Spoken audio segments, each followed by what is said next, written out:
Tuition ফেয়ারওয়েলে যা যা হলো। দিনটা ছিল 24শে মে। আমি চলে গিয়েছিলাম আমাদের টিউশন স্যারের বাড়িতে। সেখানে গিয়ে দেখি সবাই চলে এসেছে। বেশি খাইস না, কম করে খা, নেশা বেশি হয়ে যাবে। আবার বলবি আমারে নেয় নাই।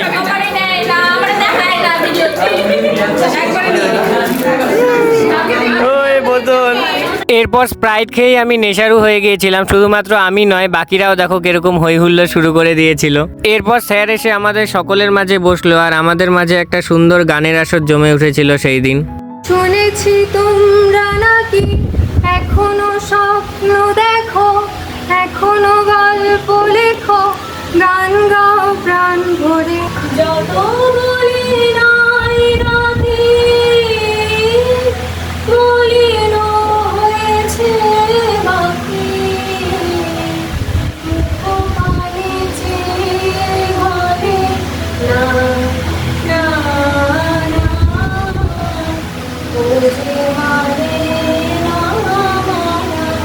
এরপর অর্পিতাদির কথায় আমাকেও একটা কবিতা পাঠ করতে লাগলো।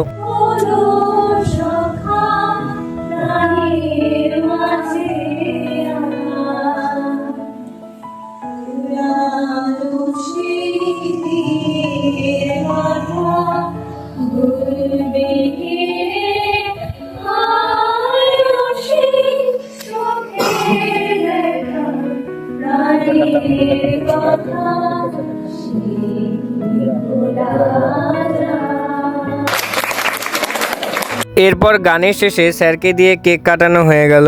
আমাদের তরফ থেকে একাডেমি মিষ্টি, বাঙালির আসল জিনিস স্যার।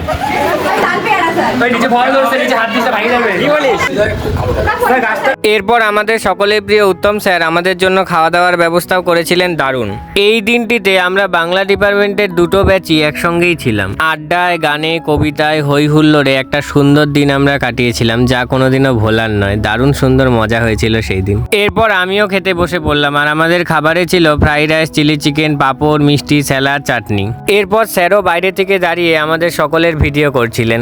এমনকি স্যার আমাদের সকলের জন্য একটি গিফটের ব্যবস্থা করেছিল, যা স্যার সকলের হাতে তুলে দিয়েছিল। আর এই গিফটটি দারুণ পছন্দ হয়েছিল আমাদের সকলের। এটি আমাদের স্মৃতিচিহ্ন হয়ে চিরকাল রয়ে যাবে। কাপের মধ্যে স্যার শুদ্ধ আমাদের পুরো ব্যাচের একটা সুন্দর ছবি ছিল, সেটাকেই স্যার আমাদের বানিয়ে দিয়েছিলেন। এরপর আমরা আইসক্রিম খেয়ে আবার হই হুল্লোড় শুরু করে দিয়েছিলাম।